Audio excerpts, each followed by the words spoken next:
It's officially summer, so you know what that means. It's the season for The Summer I Turned Pretty, the quintessential summer show with the coziest beach town vibes, the most dramatic teen drama, and so many food moments. The new and final season just started, so I thought it would be fun to spend a week making and trying a few of the iconic dishes to recap the first 2 seasons and the books. Now, although food itself isn't a big theme in the show, I love that all of these dishes are somehow tied to key moments in Belly's life and also show her growth throughout the series. So this sounded perfect. Also, I'll preface this video and say that I was Team Jeremiah for the show, but after reading the books, I'm conflicted, but I'm very excited to see what she does in this new season. So if you've started watching it, let me know your thoughts because I also have thoughts. But yeah, get comfy, relax, and let's get into it.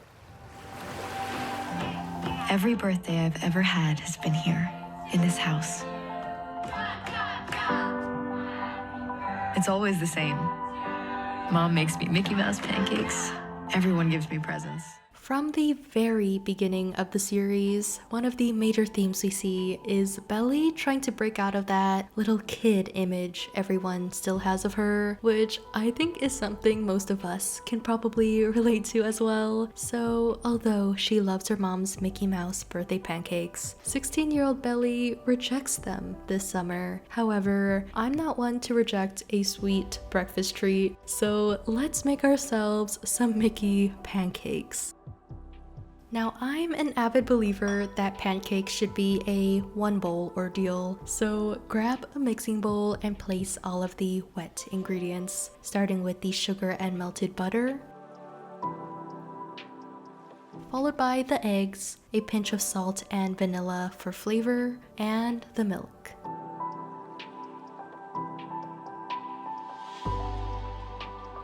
Then toss in all of the dry ingredients. Just make sure not to over whisk this batter and let it sit for a good 5 minutes before we make the pancakes. So I really wanted to enjoy the pancakes with a nice hot cup of coffee, but then I remembered Belly's specialty hot cocoa in this cute clip from season 2. Hot cocoa. Amazing. I don't know why I can't get this fire started. Yeah, weren't you supposedly an Eagle Scout? Shut up. So as a nod to one of my favorite scenes, I felt compelled to stay true to the book and have some instant hot chocolate, but I didn't have any on hand, so I ended up throwing together my own. So here's a bonus recipe, I guess, but I'm definitely making this with milk and not water because that doesn't sound too tasty. Okay, back to the pancakes. I like melting a bit of salted butter into my skillet and then wiping it clean with something like a paper towel. This way we get that buttery flavor, but also evenly browned pancakes as well. I also like using ice cream scoops here to help form our little Mickey heads. And give these about 2 to 3 minutes on each side. You should see them puff up and get really nice and fluffy.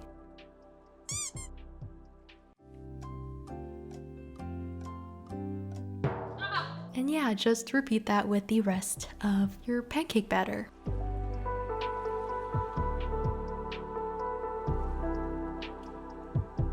At this point, I've been staring at these for so long that I'm starting to question whether or not I might have accidentally made bear pancakes or if these actually look like Mickey Mouse. Please let me know. But I serve these with a bit of butter and lots of maple syrup, of course. Even though I didn't grow up having Mickey pancakes, this somehow felt so nostalgic. Like there was just something about eating my super sugary breakfast and watching TV in the morning that reminded me so much of being a kid again. And the pancakes themselves were so pillowy soft, and because we cooked them in that salted butter, you get this slight hint of saltiness with the super sweet, thick maple syrup. So good.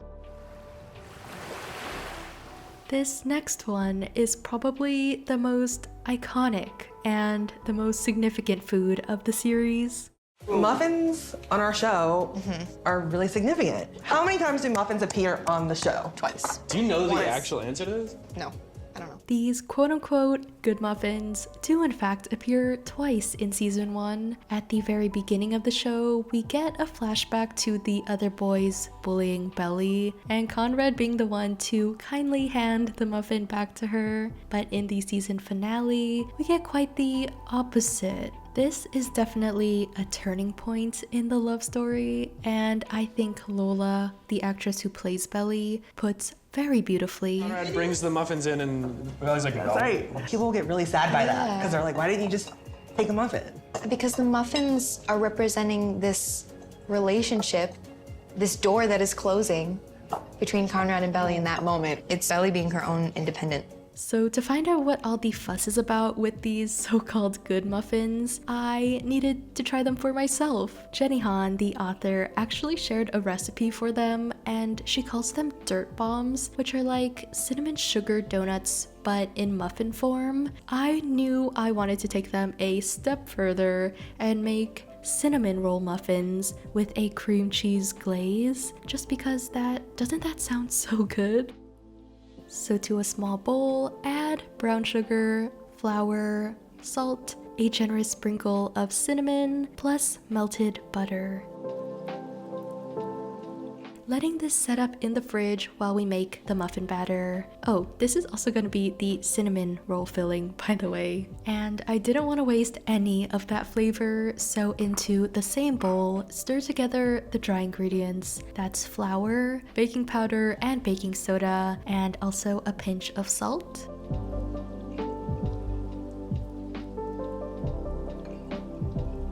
Then to a large mixing bowl, add some yogurt. I'm using plain whole milk yogurt here. Add some sugar, 1 egg, the milk, melted butter, oil, and some vanilla. Mix. And toss in the dry ingredients, giving this another mix just until it comes together.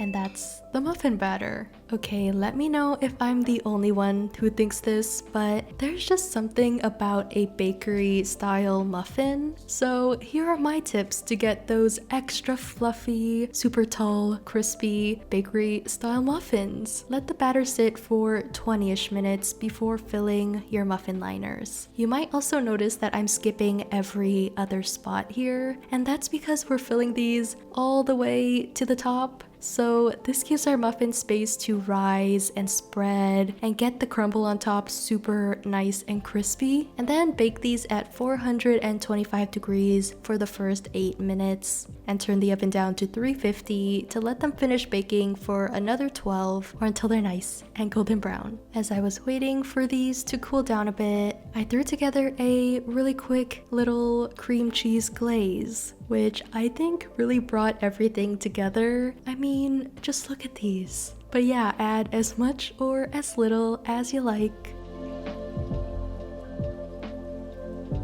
I also ended up making a matcha latte to go with it because I randomly noticed Jer making one in this scene from my rewatch the night before, and I thought it would be a really good pairing. But I thought it would be fun to try and really embody the message of the show and channel a bit of Belly's energy to perhaps get out of my comfort zone. So for the rest of the week, I'm actually leaving my apartment for once and trying to enjoy summer. This is my favorite local matcha cafe, which also happens to be a little plant shop, so it's super cozy and super peaceful in here. This is a cherry blossom matcha latte, which went beautifully with the muffins. They're just so good. They're super soft and gooey, yet crispy around the edges. I definitely see why they're called the good muffins. Just having a fantastic time so far. Lots of fun. In the first season, we're introduced to yet another love interest, the walking green flag. Cameron. Let me know how this date sounds. Scenic bike ride down the coast, takes you to his secret whale watching spot, brings homemade sandwiches, even surprises you with your favorite candy. Sounds very cute, right? Yeah, this, however, ends up being their last date and where she decides to break up with him. I mean, Belly, I totally get it, but he's just such a sweetheart. I really miss his character. Anyways, back to the food. Cam calls these avocado and sprout sandwiches, and the only other ingredient I could really make out were some slices of cheese, and since he's vegetarian, I thought hummus and red onion would be really nice here. And since I didn't think me putting things on slices of bread would be very entertaining, I thought I'd at least show you how I make my simple hummus. Which starts with a can of drained chickpeas that I'm adding to a pot of boiling water along with some baking soda. This is totally optional, by the way. This just makes the beans creamier and helps to remove the skins of the chickpeas. After 8 or so minutes, you can drain them into an ice bath and the skin should start to separate until you're left with a bowl of plump, skinless beans. And to that, add the rest of your hummus ingredients. I have some tahini, a good amount of olive oil, 2 cloves of garlic, 2 ice cubes, which magically makes the hummus even creamier. Very weird, but trust me. And finally, finishing that off with a squeeze of lemon juice. Blend that up.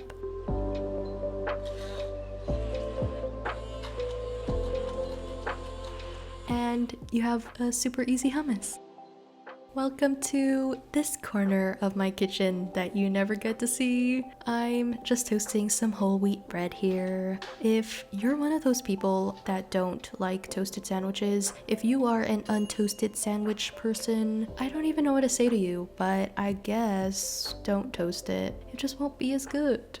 Okay, I'm definitely overreacting, but as promised, here is me putting things onto bread. Starting with a very thick layer of hummus on each slice, sliced avocado, super thinly sliced red onion, some sliced mild cheddar or whatever cheese you like, and loads of alfalfa sprouts, which is so fun to say. And again, to stay true to the source material, I'm very reluctantly cutting these into rectangles and not the superior triangle. I don't even like sandwiches. Why am I being so dramatic right now?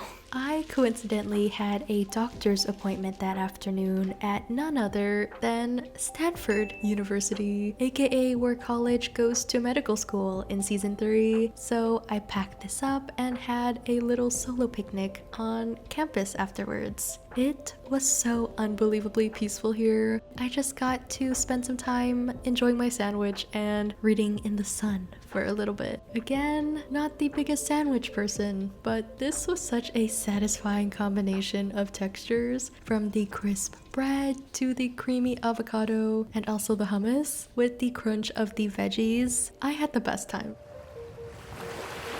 What are you guys making? Pomegranate margaritas, but with a twist. Well, you gotta use the good blender. I haven't used that thing since the great Kool-Aid debacle of 2011. This scene, I think, truly encapsulates how much Belly, as a young girl, is struggling to take control of her life and is sort of at this crossroads between wanting to be an adult, aka drinking, versus just enjoying her childhood, aka adding Kool-Aid to it. This is super easy to make. I'm just adding everything they did in the show to a blender. That's a mug of pomegranate juice, Kool-Aid powder, of course, a bowl of ice, and lots of lime juice. They add quite a bit of special juice here, but since I don't personally drink, I'm just blending everything up. And yeah, since I don't have a quote-unquote good blender, this did in fact end up staining my counters and my hands purple. So I'm changing their ratios just a little bit here and doing less juice and more ice. And speaking of purple, I was wondering at this point why it was so purple and not red like the ones they drink in the book. or I guess the show, because I could have sworn that she added grape Kool-Aid, but I must be blind because it's actually tropical punch, which makes a lot more sense and is a lot tastier too. But in my defense, I did just highlight this scene in the book, so don't use grape. The grape does not taste good.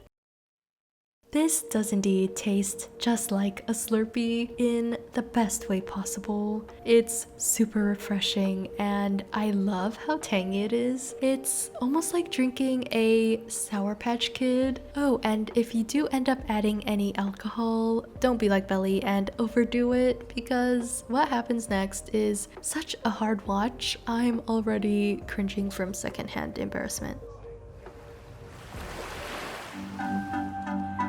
Where'd all the kids go? More for us. That's the spirit, John, my eternal optimist. Ooh, I want the piece with the strawberries! Susanna is such a big figure in Belly's life. More than just the cool aunt, she is her absolute idol. And because of that, Belly romanticizes everything about her, especially her own romanticized view of life. Unlike her cynical mom, Susanna believes in love, summer magic, and she just has this effortless charm to her. And one of those magical summer traditions was Susanna's 4th of July cake. Rewatching this, her cake really reminded me of the super viral Whole Foods Chantilly berry cake, which I found out was developed by a baker named Shia Conrad while she was working there. Coincidence? I don't know, but I've been meaning to recreate it at home, and this was the perfect opportunity. So the night before, I got started on the cake layers themselves. In my mixing bowl, I'm combining all of the wet ingredients first: eggs, milk, oil, and vanilla for taste.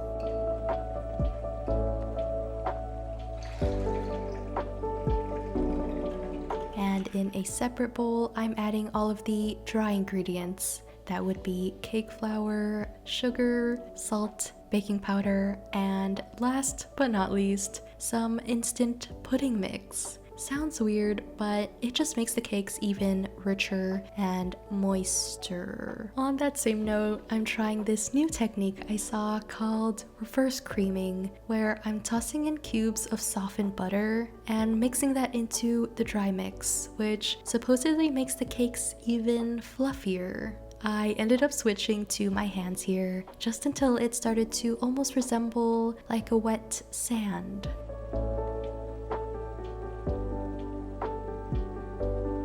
And then I'm combining the wet and the dry as I normally would, making sure not to overmix.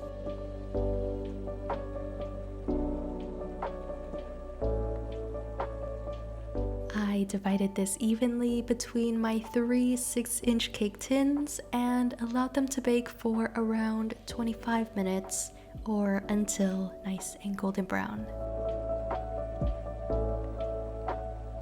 And I'm just letting these cool completely overnight.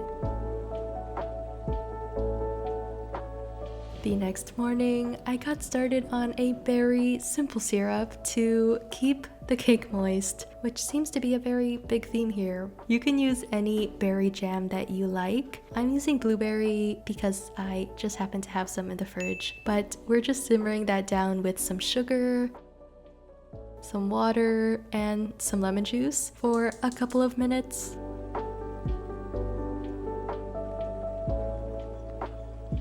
In the meantime, I'm quickly putting together the chantilly cream, which is just a fancy term for sweetened vanilla whipped cream, but Conrad's version also includes some mascarpone cheese. Mascarpone. I just looked it up and the nice Italian man has informed me that it's mascarpone. Mascarpone. I'm whipping that together with vanilla and a pinch of salt for flavor, a few spoonfuls of honey for sweetness, and some more instant pudding mix, which this time is going to help stabilize the frosting and hopefully make it a little easier to work with. Giving everything a good mix with the heavy cream until it reaches medium stiff peaks.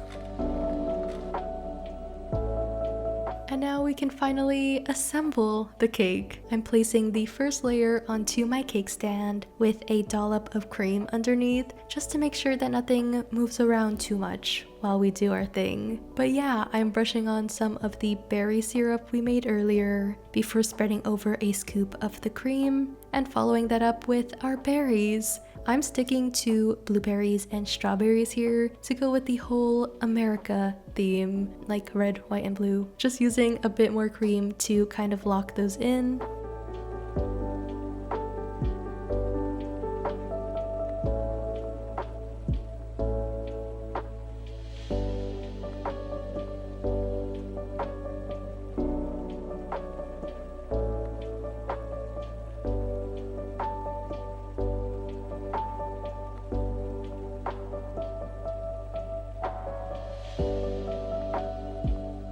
And then it's time to do the crumb coat, which doesn't need to be perfect at all. We're just looking to trap any of the crumbs so that we end up with a nice, smooth final icing layer.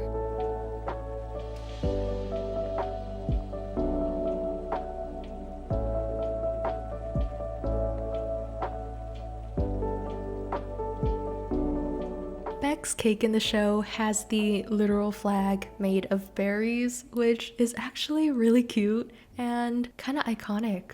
But given the state of our country currently, I decided to do something a little more subtle. So I'm placing berries around the top of the cake, adding small blobs and random squiggles of frosting here and there to fill in any odd gaps until I was happy with it. Last minute, I remembered that I've had these dried flowers lying around for a while and thought they'd add a cute touch to the cake maybe. Yeah, I think they are really cute. It kind of looks like fireworks, which is very on theme, and I actually really love how this cake design turned out. Let me know what you think as well.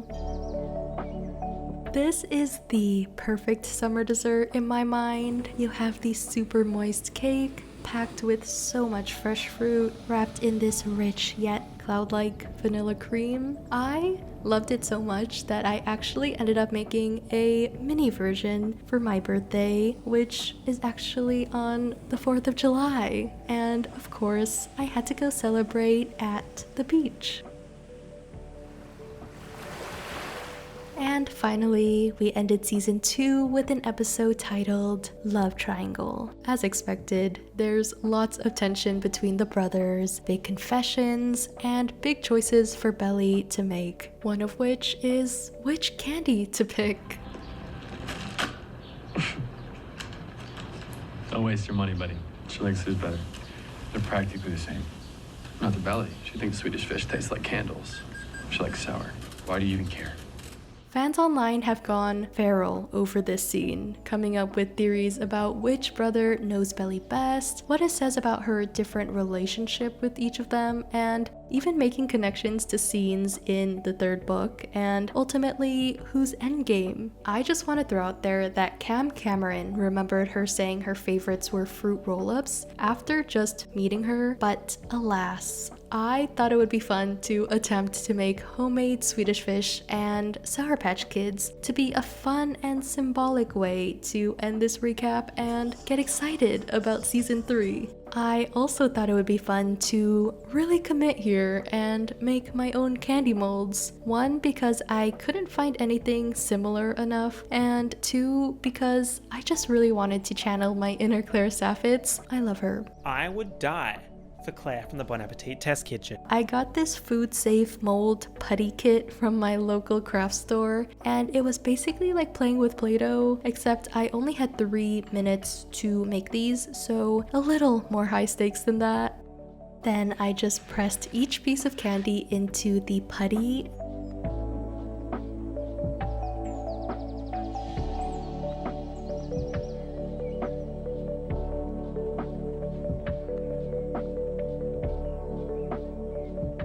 And allowed the molds to fully harden for 20 minutes. And this part was so satisfying. I love that you can see all of the tiny little details here. Now there's a conspiracy theory out there that Swedish fish are just sourless Sour Patch Kids in fish form. I don't know if that's true, but I thought this could be a good experiment to find that out. So we're only going to make the red flavor, and it's not because I'm lazy, it's for science. I tried Googling what flavor red is, and it seems like a lot of people think it might be lingonberry, since that's a very classic, iconic Swedish flavor. So courtesy of IKEA, I'm adding this lingonberry syrup to my saucepan with some sugar and bringing this to a simmer over medium-low heat. Then I'm adding the pectin powder, stirring constantly until it foams up and then all of the bubbles subside. Please be very careful here. Hot sugar is super dangerous, so please don't burn yourself. Removing the saucepan from the heat, I'm lastly stirring in gelatin, which I bloomed and dissolved 5 minutes before this. And that's it. That's our candy mixture. Now into the candy molds, I'm carefully pouring the candy mixture, which again, so satisfying.